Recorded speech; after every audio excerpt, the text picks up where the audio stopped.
십자군 전쟁은 많은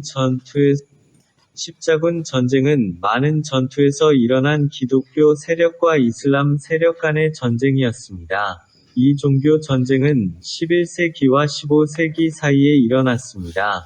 이 전쟁의 시작은 1095년 11월 교황 우르바노 2세가 프랑크분에게 예루살렘 성지를 이슬람 세력의 통제로부터 해방시키라고 명령했을 때였다. 이 십자군 전쟁을 배경으로 하는 여러 영화가 있습니다. 일부 영화는 다음과 같습니다. 2007년 안더 나이트 템플러 영화, 1957년 일곱 번째 봉인 영화, 1968년 꿀벌의 계곡, 1958년 마이티 크루세이더, 1963년 살라딘, 2011년 아이언 클레드, 2017년 순례가 있습니다.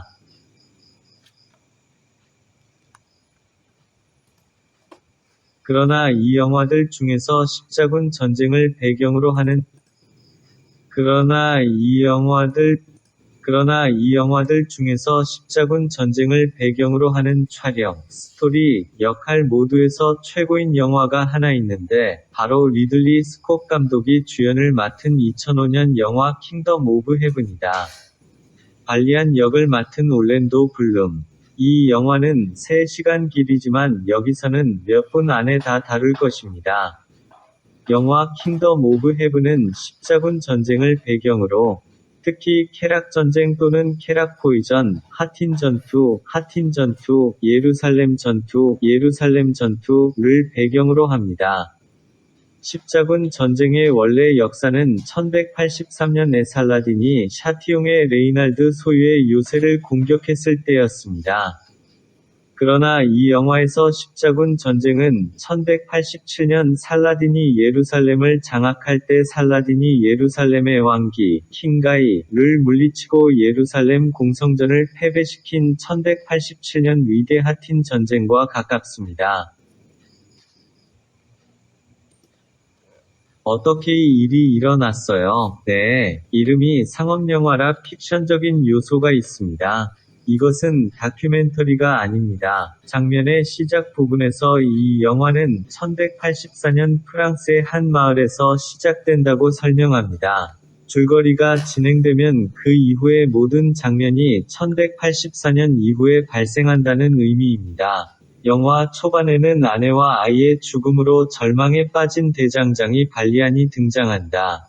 분명히 발리안은 예루살렘 왕의 측근인 예루살렘에 수백 명의 군대를 두고 있는 고드프리라는 기사와 남작의 아들로, 통제되는 작은 지역, 즉 이벨린이 있는 것으로 밝혀졌습니다. 가프리는 또한 살라딘과 싸웠고 레바논에서 살라딘을 거의 죽일 뻔했습니다.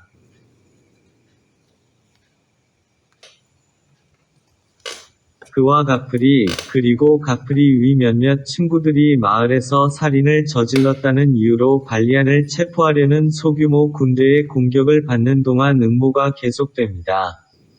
가프리 위 친구들 중 몇 명이 죽고 가프리 자신도 부상을 입었고 결국 가프리는 나중에 죽었습니다. 가프리가 죽은 후 발리안은 예루살렘으로 여행을 계속했습니다. 그가 배에 타고 있는 동안 그의 배가 폭풍을 만나 육지에 떨어졌습니다. 놀랍게도 그 자신은 보트에 있는 사람들과 한 마리의 흑마 사이에 살았습니다. 가프리는 죽기 전에 기사와 남작의 칭호를 발리안에게 물려받았습니다. 이것은 발리안이 자동으로 즉시 군대와 영토를 갖게 합니다.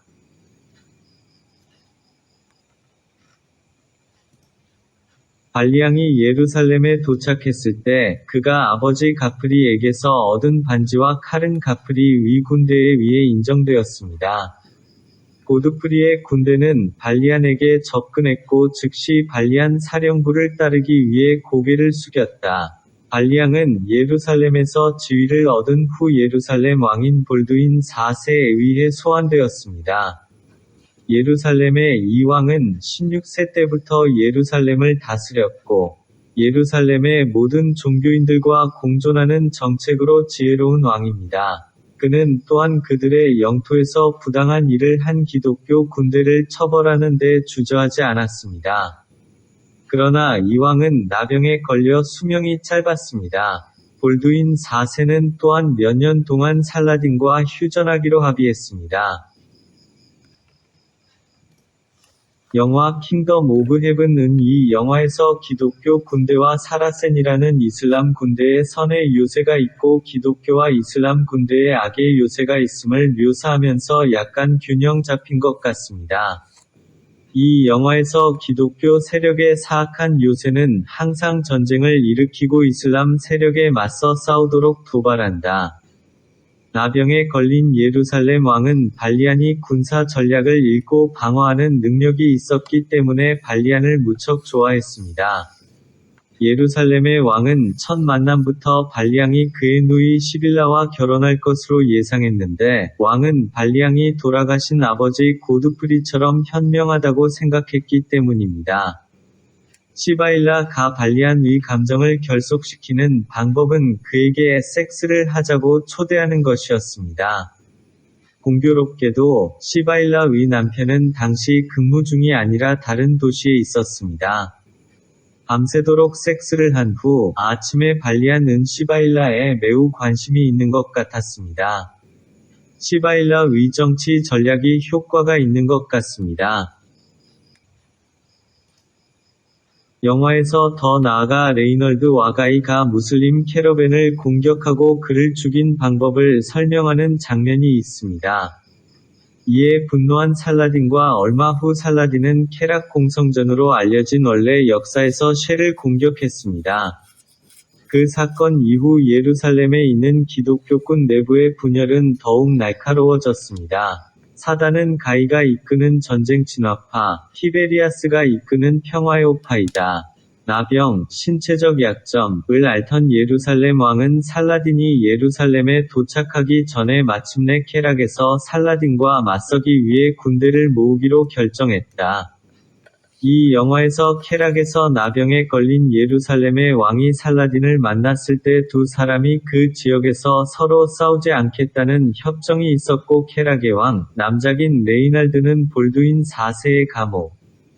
살라딘에게 있어 그 거래는 물에서 멀리 떨어진 그의 부대의 지친 위치와 적이 그의 뒤에 있을 수 있는 탁 트인 지형을 감안할 때 실제로 수익성 있는 거래였습니다.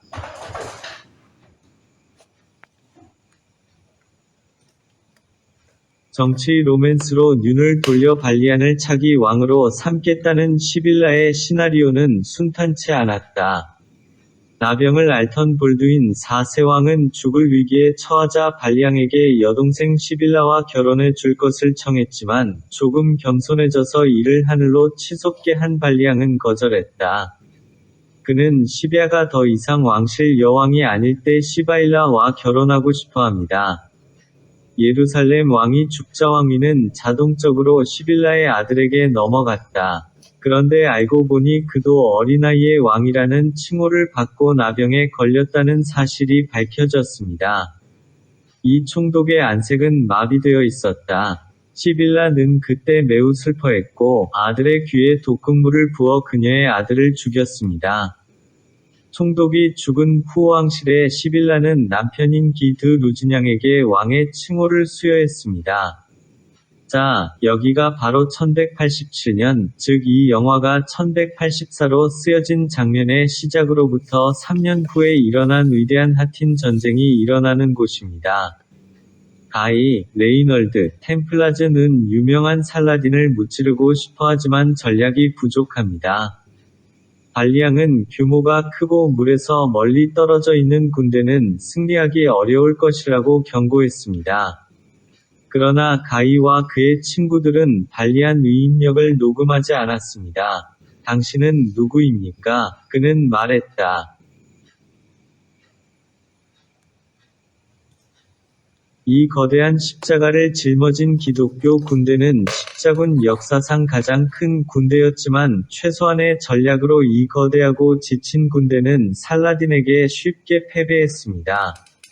살라딘의 군대는 기다리고 있고, 잘 쉬고, 수원에 가깝기 때문에 매우 신선합니다. 이제 거의 모든 군대가 나가서 죽으면 예루살렘은 자동으로 무방비 상태가 되거나 생존할 힘이 없게 됩니다. 발리아는 시빌라에게 예루살렘이 죽을 때까지 방어해 달라는 요청을 받았고, 특히 발리아는 살라딘이 예루살렘을 함락시키는 데 성공했을 때 기독교 군대가 승리했을 때처럼 모든 비무슬림이 죽임을 당할까봐 두려워했습니다. 수십만 명의 중화기로 구성된 살라딘의 군대는 발리안과 예루살렘 사람들의 방어를 쉽게 정복하지 못했습니다. 살라딘의 많은 병사들이 예루살렘 요새에 들어가려다가 죽었다. 이 영화에서도 보여지는 것처럼 새벽이 오면 살라딘의 군대는 싸우기 전에 함께 기도한다. 요새를 관통하기가 어렵기 때문에 살라딘은 발리안에게 거래를 제안했습니다. 발리안과 살라딘의 만남. 피곤한 발리안은 살라딘의 군대가 도시 요새에 진입할 때 아무도 죽지 않고 그의 군대가 항구로 탈출하기 위해 예루살렘 도시의 모든 사람을 데려갈 것이라는 협정을 살라딘이 제공할 것이라고 기대하지 않았습니다. 다음 이야기 발리안과 시빌라는 결혼하여 평범한 사람이 되어 프랑스의 마을로 돌아간다. 마지막 장면에서 영국의 리처드 왕은 예루살렘을 되찾기 위해 예루살렘으로 가는 길에 나타난다. 리처드 왕은 발리앙을 찾았습니다. 그러나 발리앙은 자신이 예루살렘을 수호한 사람이라는 사실을 인정하고 싶지 않았고 자신이 평범한 대장장이라고 말했다. 리처드 왕이 떠난 후 발리앙과 시빌라도 다시 찾을까 봐 걱정하며 그들의 마을로 달려갔다.